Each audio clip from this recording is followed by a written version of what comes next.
welcome back to 31 Days of Craftoween. My name is Bobi, aka Paginator, and I'm here today with my second day of Craftoweening with my Altered Book Halloween Junk Journal.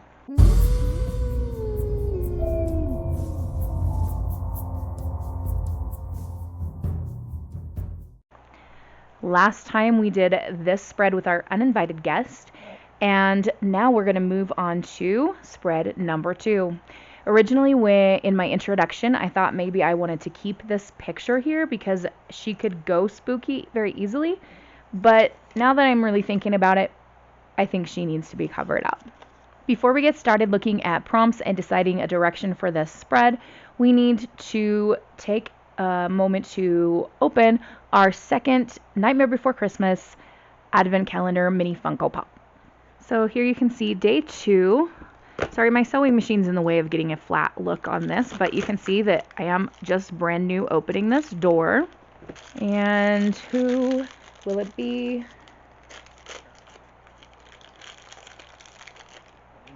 Zero! I love Zero. He's like the best character. Well, of course, I'm going to say that about a lot of characters as we go through this, but I love Zero. He's the cutest pup ever. Okay, so what kind of prompt are we going to work on today? We've got all these crafting kind of prompts as well as Halloween elements, and we've got so much we can choose from. I kind of need a moment to go wander through my supplies and see if I can pick something. Alright, so I have a few things that caught my eye, and since we pulled Zero in the advent calendar, I actually thought of a couple things that I have. So I have this little playing card with Zero on it from a game. We could fussy cut around him and cut out all that orange. I also have these cute buttons, and there's a Zero one there. And I have a whole bunch of Nightmare Before Christmas stickers. But we don't have to do Nightmare Before Christmas. Having said that, the other thing that I have is this scrap piece of faux leather with the black and white stripes on it. This was taken from a pair of headphones that I used to have that were Nightmare Before Christmas themed, and the headphones had a short in the cord and they don't work anymore, and so I just pulled it apart but decided to keep this to use in a junk journal. Yeah, I'm that person. Another thing that caught my eye were some pieces of paper with these quaking aspen trees on them.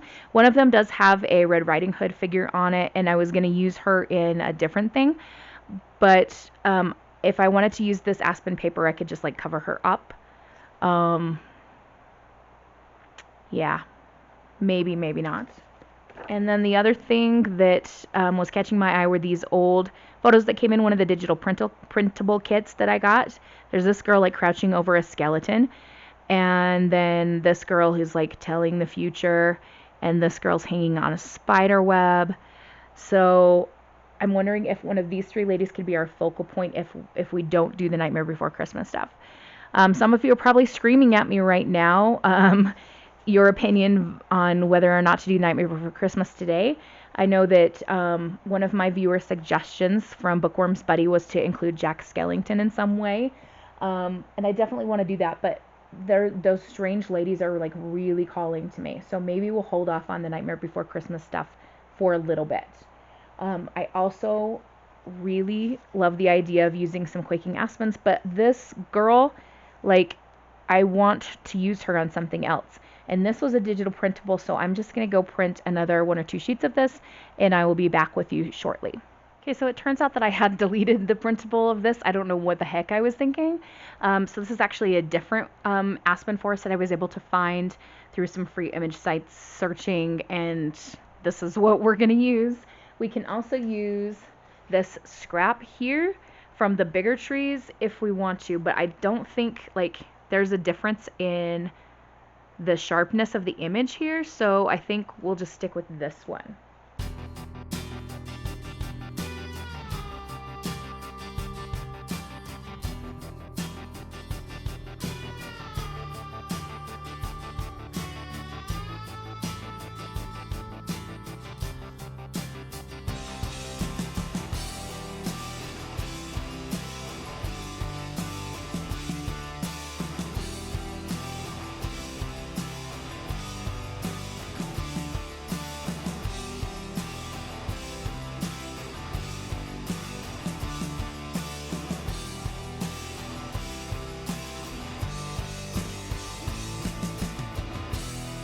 Alright, so I have glued down the aspen tree papers as a background for this spread, and I realized that I never did pick out prompts for this one. So last time it worked really well to choose 3 prompts and then go back and check off any additional ones that I made. So we need to go in and choose our prompts. Let's see what we want to pick. Da-dum-dum-dum. I want to choose some numbers. We've already got some patterned paper. So we're going to do numbers. Oh my gosh, I have a forest animal and a woodland animal. What was I thinking? So if you download this list, please apologize if I have duplicates and things. And I think I saw one Halloween item that was in the craft supply list. Like, I'm really sorry. Let's do a tuck spot. So numbers, a tuck spot. And let's get at least one more thing. Let's do some wings. Numbers, tuck spot, wings. Interesting.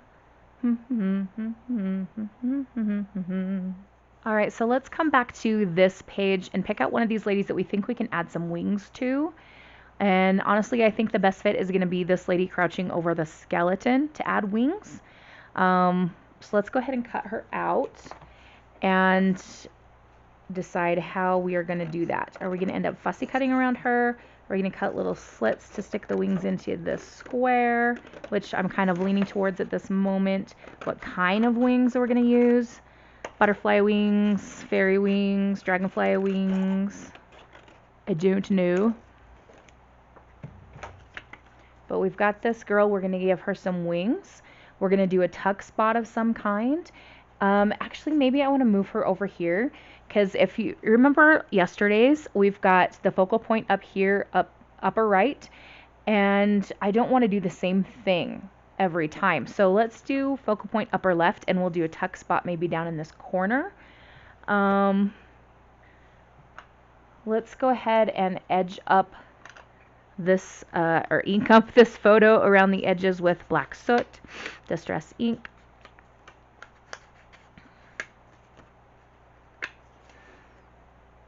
Okay, I might need to pause the video for a minute and go search through my stuff to find the right wings for this gal.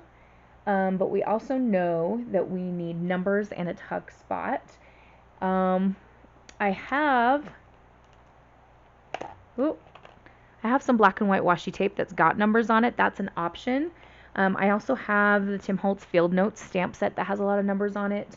And I'm sure that I've got other number things. So I'm going to go do a supply search, and I shall be back. Alright, I know what I'm going to do.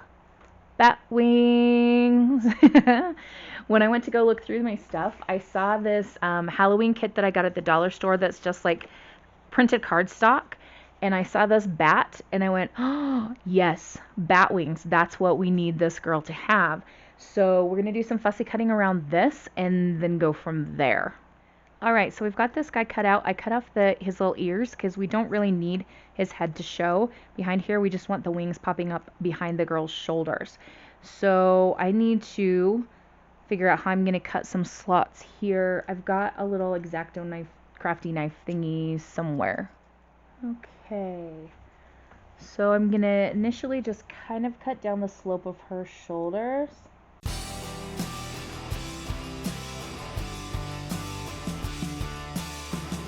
And what I'll probably need to do just to make it easier is cut this in half so I can slide it in from the top. Actually, if I cut, well, let's do this.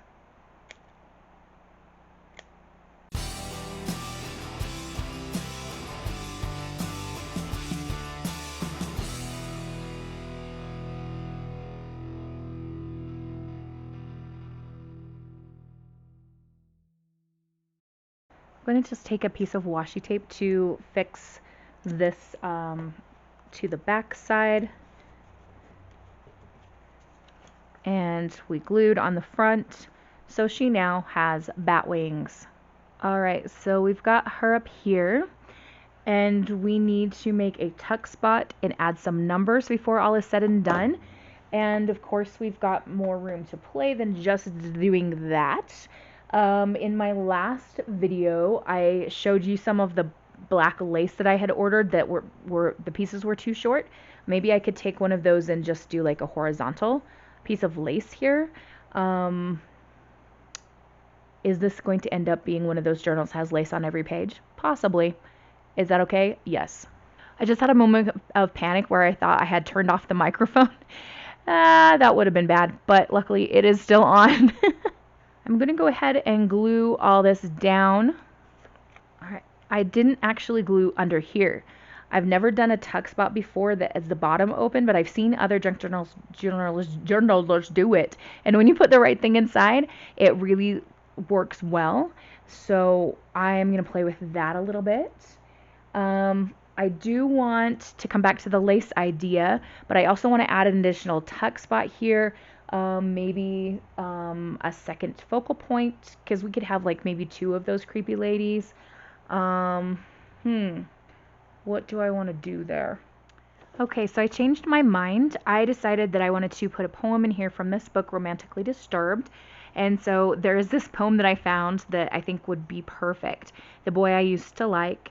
There's a boy I used to like, but he fell for someone new. I cried and cried and cried, you know, like people do. But then I got myself together, and now I wear a smile. I hardly think of him these days. Plus, no one's seen him for a while. He's right there. What did she do? All right, so we're going to cut around this. I kind of wonder if I want to stitch around this. Definitely want to include some stitching in this junk journal. That would be really fun. And this will become an additional thing, like a focal point for this page, as well as a tuck spot. Okay, so here's a good tip. Measure before you decide this is going to go on your page, because this is sticking out a little bit. I've decided that it's going to be okay, plus it has little strings here, so I'll just glue here, and that will be the tuck spot to add things into.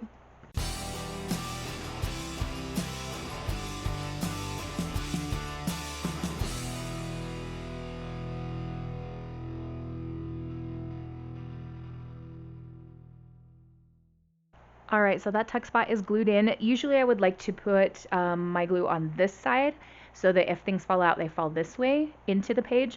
But due to the measurement situation, it's gonna have to go like this. Okay, what else do we want to do here? Shall we come back to the lace thing?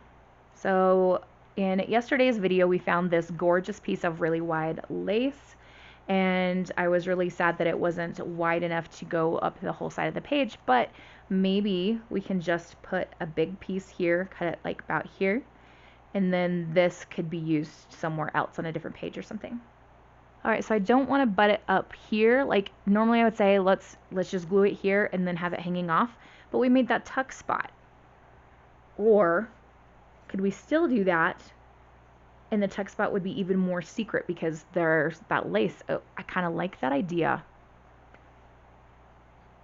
So we're just going to do a line of glue on the bottom of this picture. And we'll have a little bit of this lace poking up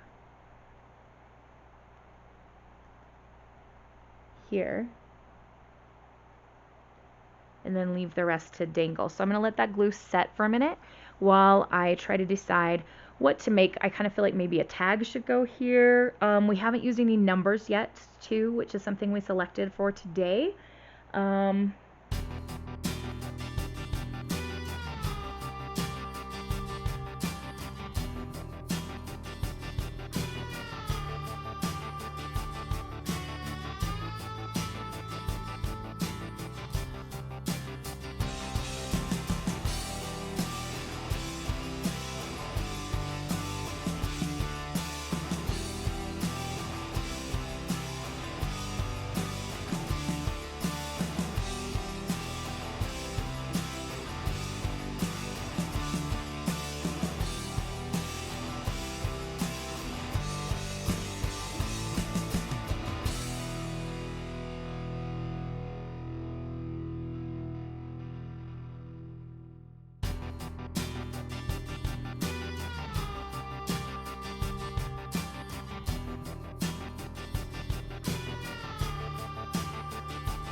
Alright, so you can see on this tag that I cut out, I added some texture paste made with just gesso and baby powder, and then I took some Distress Ink Black Soot and watered it down and used a paintbrush to go over the texture paste.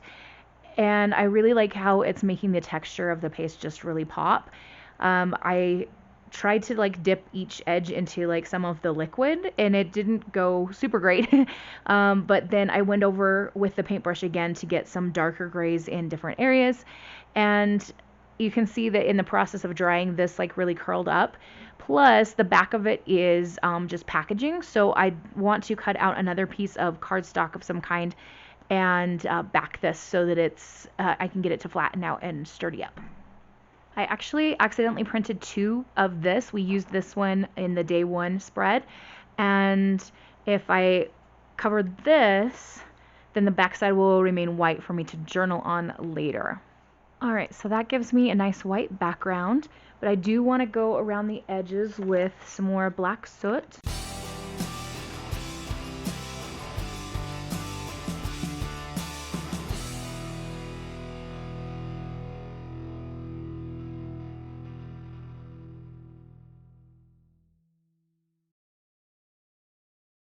This is still a bit wet, so I want to hit it with the heat gun again, and then we'll be back to add more to this tag. So I have decided that I need some stuff up here and here just to add more to this. And I've got some black and white stickers that I could maybe like collage with and create something. I've got black and white washi tape. I've got grit paste, but we used that in the last one, and I don't want to use it on every page. We've got this stripy stuff. I kind of feel like this would just be a good like cut a piece for this, like for like a tag topper. So let's not do anything with that right away. Okay, this, I might really regret this later, but I am going to start playing with some of these black and white stickers and just see what happens. I've zoomed in a little bit for you, and I'll tell you what, these stickers are nice because they just are black and white, but sometimes it can be a pain in the butt to get off of like the sticker backing. And I'm just gonna kind of layer as many on here as I feel like will fill the space. Goodness, look at how messy my hands are. I should probably just stop talking and let you watch me do these stickers and fast forward because it's going to take a while.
Okay, so I covered that with the black and white stickers, and I was trying to decide whether this tag needed a focal point, and I'm still not sure. What I did kind of decide though was rather than using the Nightmare Before Christmas striped fabric as a tag topper, I wanted to use another piece of this lace to kind of give some cohesiveness between this page and this page. I don't need this big of a tag topper though, so I am just going to cut this down into a small piece that will work for this tag.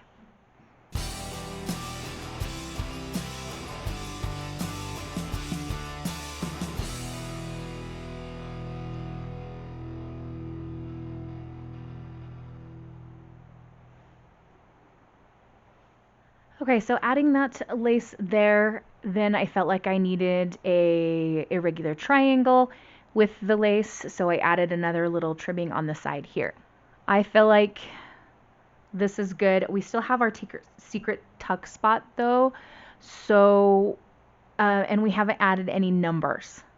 So I'm going to find something that can go in the secret tuck spot that we can put numbers on, and we will go from there.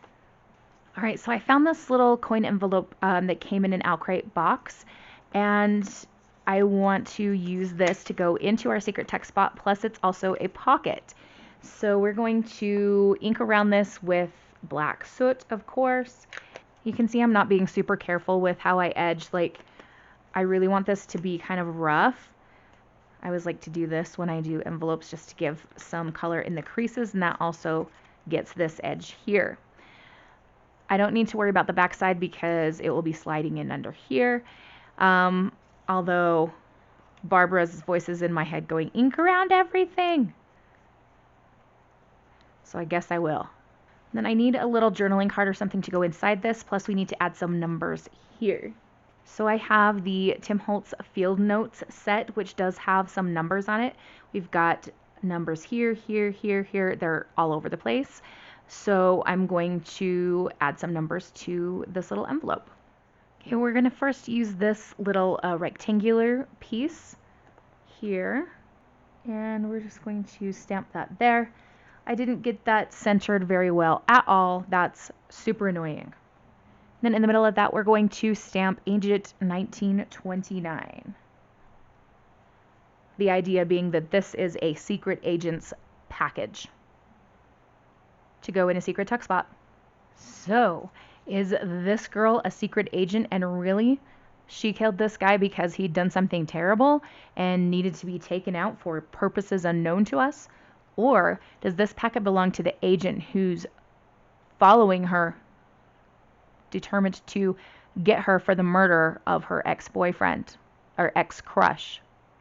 Alright, what to put inside of this? Okay, so do you remember that game Clue? And one of the murder weapons was a candlestick?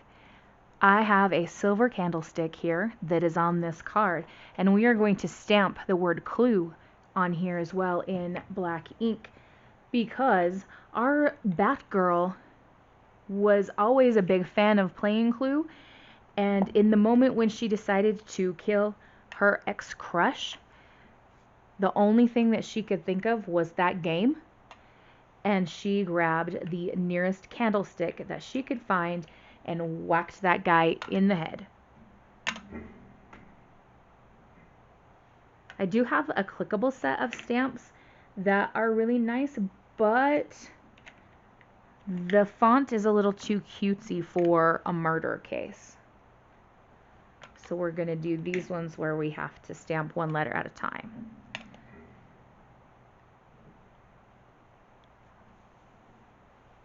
Alright, so Agent 1929 is going to keep this clue in his secret file. And that secret file will go in the secret tuck spot right in here. Of course, you and I can look at this and see a bit of white poking through the lace here, but only you, I, and Agent 1929 know what's really hidden in this tuck spot. Okay, so we're going to come back to our prompt list, and I want to set this aside. Okay, so we did do some numbers. We did do, what else had we picked out? A tuck spot and wings. We also had, let's see if we had anything else. We had some lace. We did do some stitching, which is hand or machine sewing here. Yeah, skull and bones right here. So that's our skeleton guy. Could we put a check mark for bats even though we just have bat wings? I think we can. I do have some other little bats that we can use later on another spread. Alright, so we still haven't addressed any of the viewer prompts, but I promise we will be getting to those. We still have 29 more days left to go of 31 days of Craftoween, so be sure to join me next time for day number 3. In the meantime, have a wonderful, magical, and bookish or crafting day. Happy crafting! Adios.